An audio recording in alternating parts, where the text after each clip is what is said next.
ये मल्लिकार्जुन खड़गे साहब जो ट्वीट कर रहे हैं, क्या संविधान की धज्जियां उड़ा रहे हैं बीजेपी आरएसएस के लोग, जरा समझाइए ना क्या बात कर रहे हैं?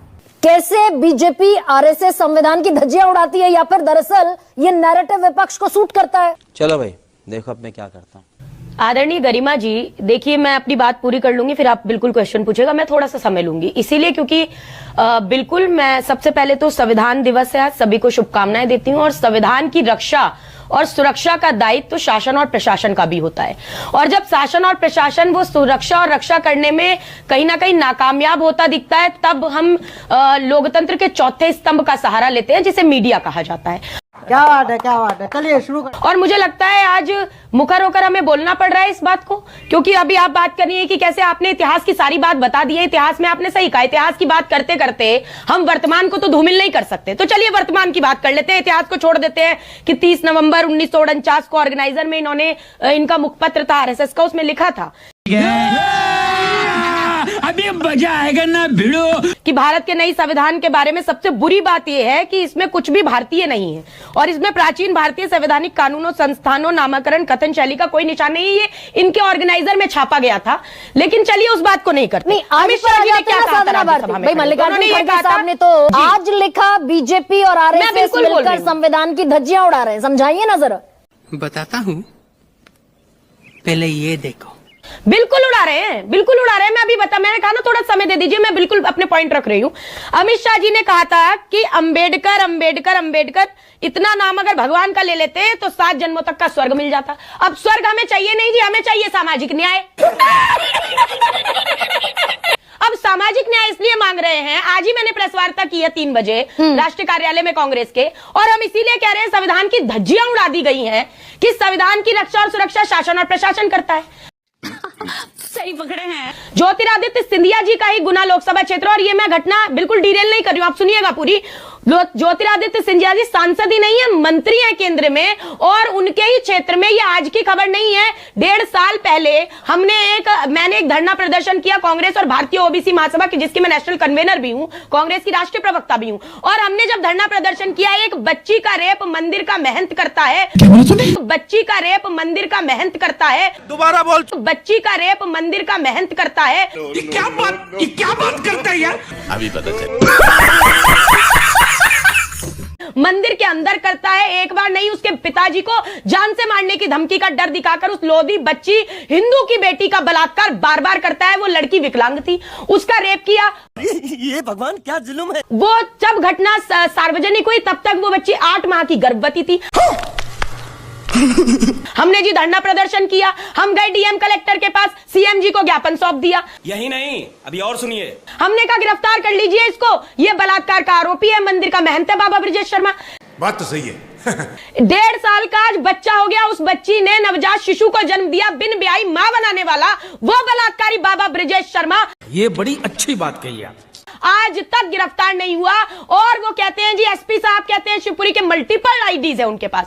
अरे बाप रे, ये तो धोती खोल रहा है। तो ये बताइए, अगर संविधान के रक्षक सही काम कर रहे होते तो ये बाबा ब्रजेश शर्मा बलात्कार का आरोपी आज तक पकड़ा नहीं गया। आप तो बिल्कुल अलग डिस्कोर्स पर लेकर चली गई साधना भारती। एक सेकेंड, राहुल गांधी और अखिलेश यादव ने, okay stay for a while, जली ना, तेरी भी जली ना। साधना भारती, राहुल गांधी पूरे लोकसभा चुनाव में लगातार संविधान की प्रति लेकर घूमते रहे। बीजेपी अगर सत्ता में आ गई तो आरक्षण खत्म हो जाएगा। भाई प्रचंड बहुमत की सरकार 2014 में बीजेपी ने चलाई, 2019 में चलाई, कौन सा आरक्षण खत्म हो गया? अगर हम करें तो करें क्या, बोले तो बोले क्या? यही मैं इसी पे आ रही हूं। मैं इन्होंने आदरणीय मल्लिकार्जुन खड़गे जी ने कहा मनुस्मृति हाथ में, और संविधान की बात मुंह से करते हैं लेकिन संविधान पर चलते नहीं। क्योंकि आप देख लीजिए, एक बलात्कारी गिरफ्तार नहीं हो पाता, ना उमा भारती जी कुछ बोलती है, ना सिंधिया जी कुछ बोलते, कोई कुछ नहीं करता। कौन सा खत्म हो गया साधना भारती? ऐसे तो बड़ा डेविएट हो जाएंगे। जोर से बोल के लोगों को स्कीमें बता दे।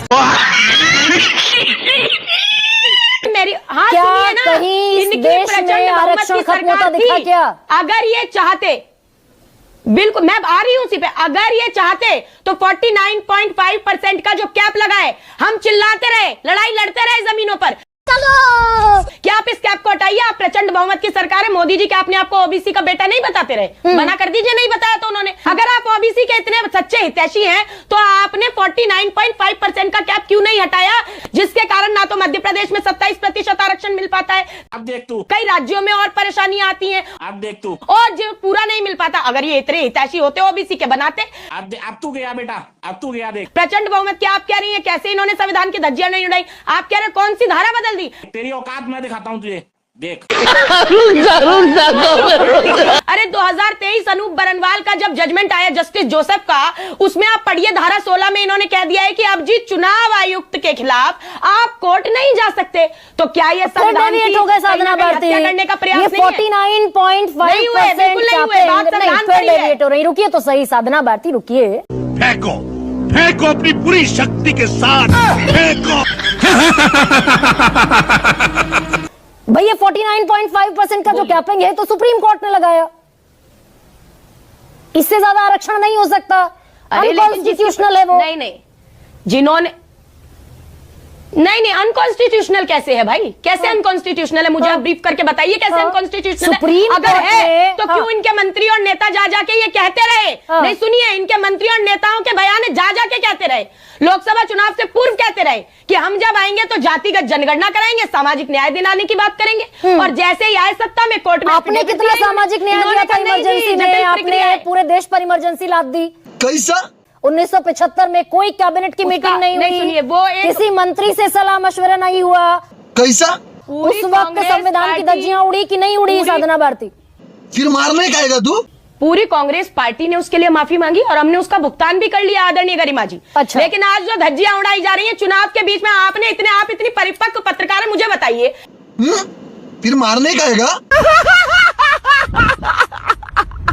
आज तक कितने आपने चुनाव ऐसे देखे हैं जिसमें जब चुनाव किया जाता है, जिस दिन घोषणा की जाती है उस दिन के बाद सारी सरकारी योजना और घोषणाएं बंद होती है कि नहीं होती? मुझे बता दीजिए। सबके कट्टे बंदूक जिनकी लाइसेंस वाली है सब थाने में जमा करा लिए जाते हैं कि नहीं? भाई इस चुनाव में मर्डर हुआ। साधना भारती, अलीबाबा 40 करोड़ की आपने तर्ज पर- 1975 में सारे विपक्ष के नेताओं को जेल में भर दिया।